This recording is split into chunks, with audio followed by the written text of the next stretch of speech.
नमस्कार दोस्तों, कैसे हैं आप सब। आज मैं लेकर आई हूँ आप सबके लिए ऋषि पंचमी व्रत कथा, महत्व और व्रत विधि। ऋषि पंचमी भाद्रपद मास की शुक्ल पक्ष की पंचमी तिथि को रखा जाता है। हिंदू धर्म में ऋषि पंचमी एक शुभ त्योहार है। मान्यता अनुसार इस दिन विशेष रूप से भारत के ऋषियों का सम्मान करने के लिए है। ऋषि पंचमी का शुभ अवसर मुख्य रूप से सप्त ऋषियों को समर्पित है। धार्मिक कथाओं के अनुसार ये 7 ऋषि हैं: ऋषि वशिष्ठ, ऋषि कश्यप, ऋषि अत्रि, ऋषि जमदग्नि, ऋषि गौतम, ऋषि विश्वामित्र और ऋषि भारद्वाज। मान्यता के अनुसार कहा जाता है कि ऋषि पंचमी का उपवास रखने वाले व्यक्ति का भाग्य पल भर में बदल जाता है और पिछले व वर्तमान जीवन के सभी प्रकार के पापों से मुक्ति मिल जाती है। व्रत विधि। ऋषि पंचमी की व्रत विधि। ऋषि पंचमी के दिन घर में साफ सफाई करें। पूजा घर में भी विशेष सफाई करें। विधि विधान से 7 ऋषियों के साथ देवी अरुंधति की स्थापना करें।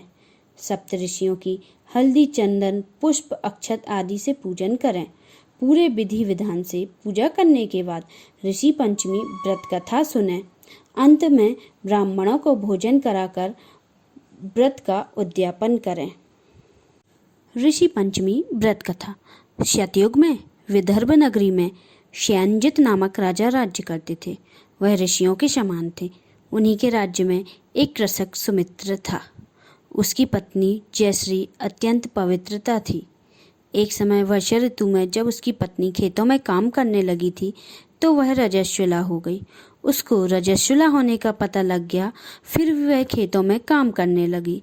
कुछ समय बाद वह दोनों स्त्री पुरुष अपनी अपनी आयु भोगकर मृत्यु को प्राप्त हुए।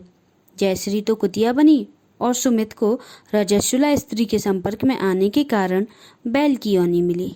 क्योंकि ऋतु दोष के अतिरिक्त इन दोनों का कोई अपराध नहीं था, इसी कारण दोनों को अपने पूर्व जन्म का समस्त विवरण याद रहा। वे दोनों कुतिया और बैल के रूप में उसी नगर में अपने बेटे सुचित के यहाँ रहने लगे। धर्मात्मा सुचित अपने अतिथियों का पूर्ण सत्कार करता था। अपने पिता के श्राद्ध के दिन अपने घर में ब्राह्मणों को भोजन के लिए नाना प्रकार के भोजन बनवाए। उसी स्त्री किसी काम के लिए रसोई से बाहर गई हुई थी तो एक सर्प ने रसोई में खीर के बर्तन में विष बमन कर दिया। कुतिया के रूप में सुचित की माँ कुछ दूर से सब देख रही थी। पुत्र की बहू के आने पर उसने पुत्र को ब्रह्म हत्या के पाप से बचाने के लिए उस बर्तन में मुंह डाल दिया।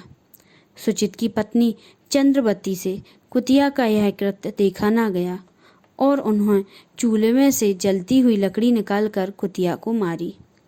बेचारी कुतिया मार खाकर इधर उधर भागने लगी। चौके में जो जूठन आदि बची रहती थी वह सुचित की बहू उस कुतिया को डाल देती थी, लेकिन क्रोध के कारण उसने वह भी नहीं बाहर फेंकवा दिया और उसको नहीं दिया।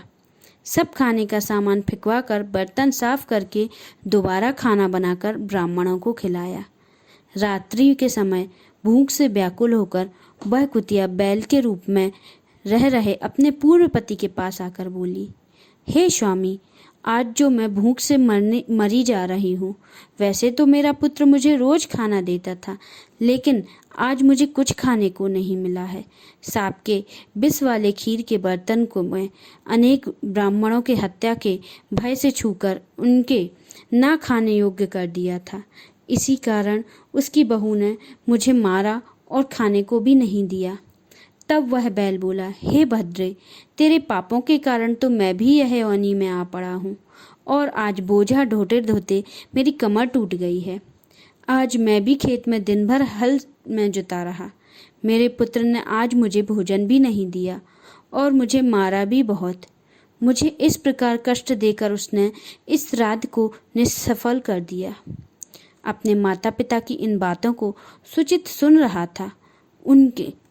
उसी समय दोनों का भरपेट भोजन कराया और फिर उनके दुख से दुखी होकर वन की ओर चला गया।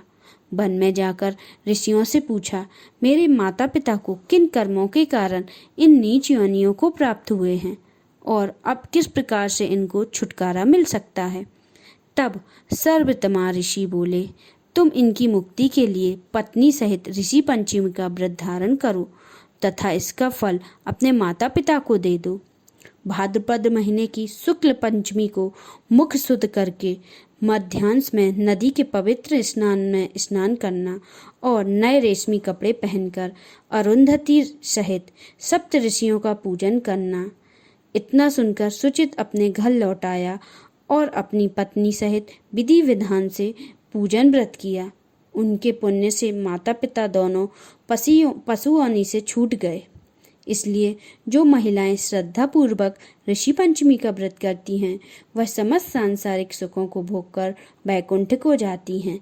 बोलिए ऋषि पंचमी की जय। कथा समाप्त।